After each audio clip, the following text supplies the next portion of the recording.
Champions লিগে রাতে মাঠে নামবে বড় দলগুলো। হাই ভোল্টেজ ম্যাচে পিএসজির প্রতিপক্ষ লিভারপুল, বায়ার্ন মিউনিখের প্রতিপক্ষ লেভারকুসেন আর বেনফিকার প্রতিপক্ষ বার্সেলোনা। সবগুলো ম্যাচ শুরু হবে রাত 2টায়।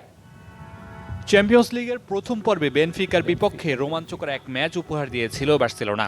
বারবার পিছিয়ে পড়া ম্যাচে 5-4 ব্যবধানে জয় নিয়ে মাঠ ছেড়েছিল বার্সা। আবারও একই মাঠে একই প্রতিপক্ষ। কোয়ার্টার ফাইনাল নিশ্চিতের মিশনে দায়িত্ব রক্ষণের পাশাপাশি আক্রমণেও বাড়তি নজর দিতে হবে বার্সা কোচ হান্সি ফ্লিককে। মাঠের অলরাউন্ডার আমি, আর ঘরের all rounder Taylox. Taylox toilet cleaner, clean মানেই টাইলক্স। বেনফিকাও ছেড়ে কথা বলবে না। প্রথম পর্বের স্মৃতি ধরে আরও একটা আগুন ম্যাচের অপেক্ষায় তারা। নিজেদের মাঠে প্রথম লেগে এগিয়ে থেকে দ্বিতীয় লেগে বার্সার মাঠে খেলতে যেতে চায় তারা। একই সময়ে বিগ ম্যাচে পিএসজির মুখোমুখি হবে লিভারপুল। দুই সেরার লড়াইয়ে বেশ ছন্দে আছে পিএসজি। নিজেদের সবশেষ 20 ম্যাচে হার নেই দলটির। সবশেষ 4 ম্যাচে তারা গোল করেছে 21টি।